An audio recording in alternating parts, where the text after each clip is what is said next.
Mummy जी एक बात बताओ, मैंने अक्सर लोगों को देखा है कि अगर सास बहू को खरी खोटी सुना रही हो और अगर बहू रो दे तो लोग कह देते हैं नाटक कर रही है। बहू अगर अपना पक्ष रखे तो जुबान लड़ा रही है, अगर बहू कुछ न बोले तो बेशरम बता देते हैं, और अगर बहू अपने पति से बता दे तो बोल देते हैं माँ बेटे का रिश्ता खराब करने आ गई, और अगर बहू अपने मायके बता दे तो बोल देते हैं हर बात अपनी मायके ले जाती है, और अगर बहू अपना दिल हल्का करने के लिए अपनी सहेलियों को बता दे तो हमें समाज में बदनाम करने आ गई, और बहू अगर मम्मी जी सब कुछ सहले चुपचाप तो उसे निर्दयी बता देते हैं। बहू आखिर करे तो करे क्या? अरे समस्या बहू में नहीं है, समस्या तो उस सोच में है जो बहुओं को अपना मानने से डरती हैं। आज समाज में सबसे बड़ी बीमारी है घर के मुखिया का चुप रहना। घर का मुखिया सब देखता है, आंसू भी, लड़ाई भी, झगड़े भी, लेकिन फिर भी वो चुप रहता है। घर के मुखिया की यही चुप्पी एक दिन घर को बर्बाद कर देती है। जब बहू के साथ हो रहे अन्याय को देखकर, बहू को दिए हुए सास के ताने देखकर, जब घर का मुखिया कह दे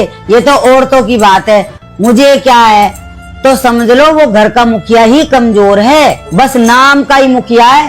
याद रखना बहू, जब घर का बड़ा इंसाफ के साथ खड़ा हो जाता है ना तो घर की आधी समस्याएं खत्म हो जाती हैं, क्योंकि घर का नाश बहू की आवाज से नहीं होता है, मुखिया की चुप्पी से होता है। सही कह रही हो मम्मी जी, बहू की सिसकियां घर की दीवारें तो सुन लेती हैं लेकिन घर का मुखिया नहीं सुन पाता है। हाँ बेटा, ये बात तो सही कह रही है तू। जो बोएगा